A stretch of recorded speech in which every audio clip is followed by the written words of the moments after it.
Meditation is amazing. Meditation is getting your mind to stop, and it's very, very hard to do. Mm. It's one of those practices that I would say is at the top. So I do yoga as well as qigong, and I find the yoga practice to just feel good in your body. You get to stretch, you get to move, you get to calm the nervous system, and yoga just makes you feel good, right? Qigong helps you pull in a lot of power into your system, a lot of energy into your system. Um, Meditation comes after all of that. Like after you've prepared the body, after you have a clean diet and you don't have a lot of stimulants or toxins in your system, and you've done your yoga or you've done your qigong, you've calmed the nervous system, you've calmed yourself, you've centered yourself, you've grounded yourself, then you can sit for meditation.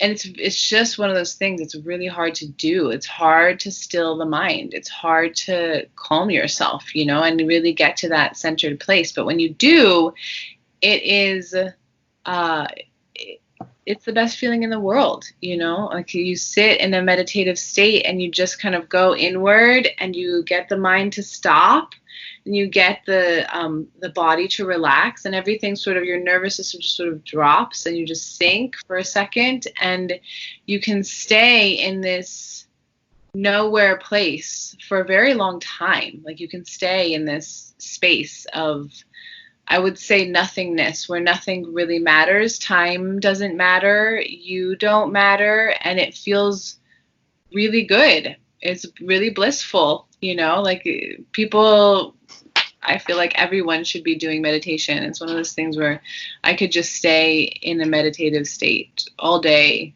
every day. I mean, anytime I get into the place, and it's hard to get into the place. Like living a busy life, I live in LA and I'm doing things, and I really do have to prep to get into a meditative state, but once I'm there, I don't ever want to leave. It's just this like, everything is amazing kind of space to be in. That when the monkey is satiated and has an enjoyable body to sort of inhabit, then the mind has less survival thinking to do. So like less anxiety, less urgent thoughts.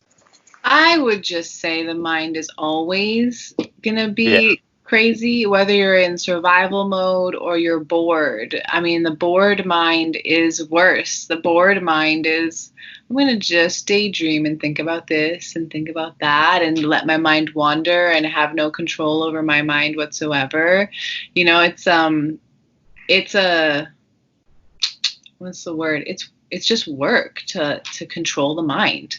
It's like controlling the body, controlling the diet, controlling your emotions. Like, well, not, I don't know what the word control is right. It's more like having awareness of your body and your emotions and your mind, and being able to just constantly bring it back and constantly bring it back and I don't think that anyone, even a meditation teacher, is not in some place where they've conquered their mind and they have control over survival mechanisms and all that stuff. It's more just the practice of constantly bringing yourself back.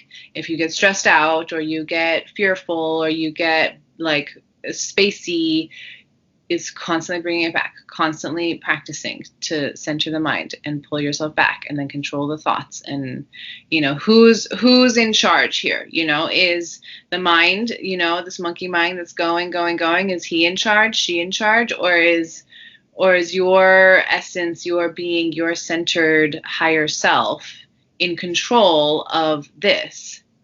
So that's all it is who gets to be in control.